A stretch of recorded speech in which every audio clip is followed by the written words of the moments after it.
నమస్తే, welcome to E6 TV news. నేను Jemimah. ఇక వివరాలు చూద్దాం. కత్తిపూడి జాతీయ రహదారిపై రావికంపాడు జంక్షన్ వద్ద ఘోర రోడ్డు ప్రమాదం. 2 కంటైనర్ లారీలు ఢీకొనడంతో ఇంజన్ నుండి చెలరేగిన మంటలు.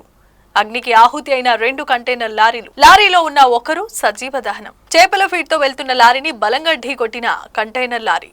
దీంతో ఒక్కసారిగా మంటలు చెలరేగడంతో 2 లారీల క్యాబిన్లు అగ్నికి ఆహుతి. కంటైనర్లో లారీలో ఉన్న డ్రైవర్ సజీవ దహనం. సురక్షితంగా బయటపడ్డ మరో కంటైనర్లో driver. Cotton cargo service container Kolkata నుండి చెన్నై వెళ్తోంది. కోల్కతా లైన్లో నుండి వస్తుండగా సంధ్య ఆక్వా మెరైన్ కు సంబంధించిన లారీ భీమవరం నుండి రొయ్యల మేతతో కత్తిపూడి మీదుగా మూలపేట వెళ్తూ క్రాస్ చేసే క్రమంలో 2 కంటైనర్లు ఢీకొనడంతో కాటన్ కార్గో కంటైనర్ లారీలోని డ్రైవర్ క్యాబిన్ మంటల్లో చిక్కుకుని సజీవ దహనమయ్యాడని పోలీసులు తెలిపారు. గురువారం అర్ధరాత్రి 1:45 సమయంలో ఈ ప్రమాదం జరిగింది. ఇక దీనికి సంబంధించిన వివరాలను ప్రతిపాడు సిఐ సూర్య అప్పారావు సంఘటనా స్థలానికి చేరుకుని మంటలను అదుపు చేశారు ఫైర్ సిబ్బంది. కేసు నమోదు చేసిన పోలీసులు దర్యాప్తు చేస్తున్నామని అన్నారు అన్నవరం పోలీసులు. నమస్కారం. ఈ రోజు తెల్లవారుజామున సుమారు 1:55 టైంలో ఈ కత్తిపూడి రావికంపాడు జంక్షన్ ద్వారా ఒక యాక్సిడెంట్ జరిగింది. ఈ నార్థర్న్ కార్గో సర్వీస్ చెందినటువంటి కంటైనర్ లారీ కోల్కతా నుంచి చెన్నై వెళ్తుంది.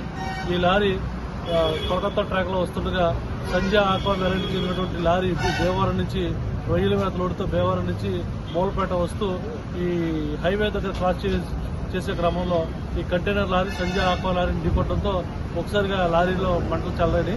ఈ మంటల్లో ఈ నార్థర్న్ కార్గో సర్వీస్ చెందినటువంటి లారీ డ్రైవర్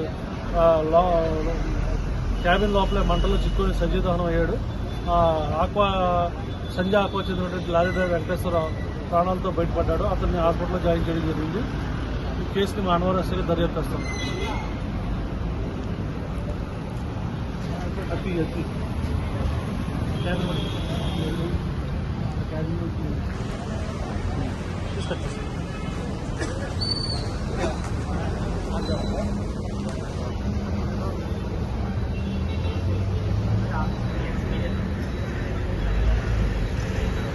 ఇవి ఇప్పటి వరకున్న బులెటిన్లోని అప్డేట్స్. మరిన్ని వివరాల కోసం keep watching E6 TV news.